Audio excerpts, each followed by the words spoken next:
Perkenalkan, nama saya Nanda Pratiasi. Saya akan menjawab pertanyaan soal dari pengantar teknologi informasi.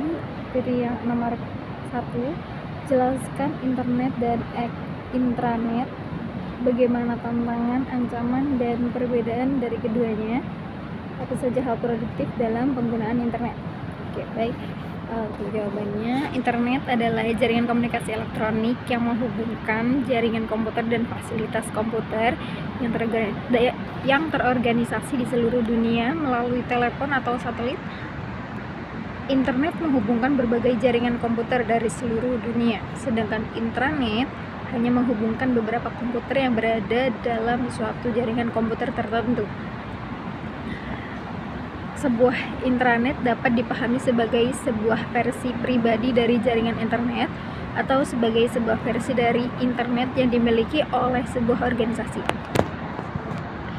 Tantangan dari internet adalah yang pertama, jaringan internet dan kendala geografis. Yang kedua, kecepatan dan cakupan internet. Yang ketiga, infrastruktur jaringan.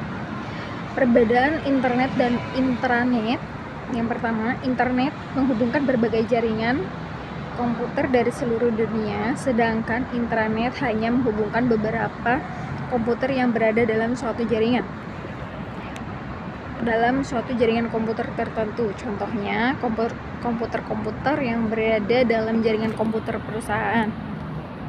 Yang kedua, intranet merupakan bagian dari internet, tapi tidak sebaliknya.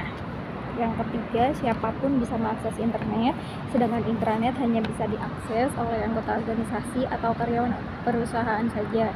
Biasanya untuk bisa masuk ke intranet, user harus login terlebih dahulu. Yang keempat, keamanan internet sangat rapuh dikarenakan aksesibilitasnya sangat luas. Data dan informasi penting yang ditransfer atau dikirimkan melalui internet bisa saja bocor ke pihak lain yang tidak bertanggung jawab.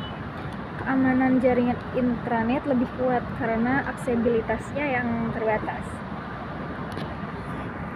Yang kelima, jumlah user yang bisa mengakses internet tidak terbatas, sedangkan jumlah user intranet dibatasi dalam suatu perusahaan atau suatu organisasi saja. Yang keenam, konten-konten yang ada di internet terdiri dari berbagai sumber. Konten-konten yang ada di jaringan intranet merupakan konten yang sudah spesifik, hanya berguna bagi kepentingan organisasi atau perusahaan. Konten intranet hanya tersedia bagi staf organisasi dan tidak ditujukan untuk publik. Internet tidak dimiliki oleh golongan atau organisasi tertentu, sedangkan jaringan internet merupakan kepunyaan suatu organisasi atau perusahaan tertentu. Makanya jaringan internet disebut sebagai jaringan publik dan jaringan intranet disebut sebagai jaringan privat. Yang kedelapan, internet bisa menggunakan berbagai macam jaringan teknologi seperti teknologi wireless, optik atau elektronik, sedangkan intranet kebanyakan hanya menggunakan teknologi LAN atau WAN. Hal produktif yang bisa dilakukan di internet diantaranya belajar, mencari informasi, belanja online, bermain game, bahkan bersosialisasi dan berkomunikasi secara online. Untuk pertanyaan nomor 2, dalam era elektronik yang berkembang pesat, sejauh mana sistem akuntansi dan keuangan dapat mengintegrasi kecerdasan buatan AI untuk meningkatkan analisis dan prediksi keuangan?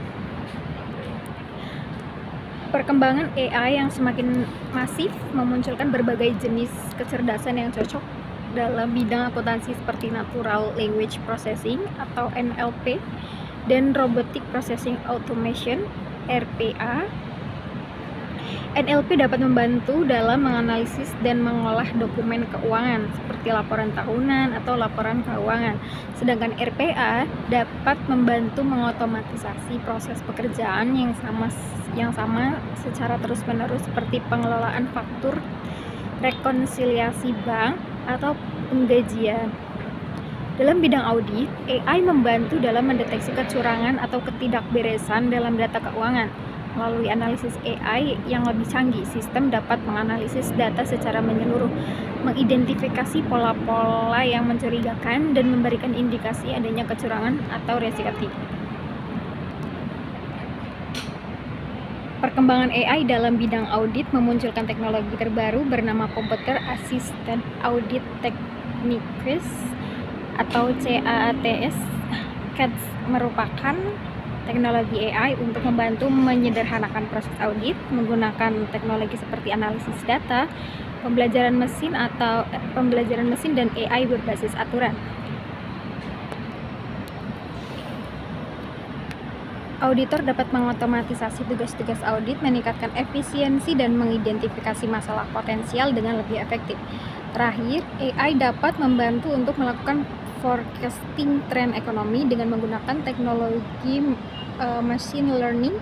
AI dapat digunakan untuk membuat prediksi dan peramalan dalam konteks akuntansi. Misalnya, teknologi AI dapat membantu dalam meramalkan forecast penjualan, mengoptimalkan persediaan barang, atau memprediksi risiko keuangan di masa depan.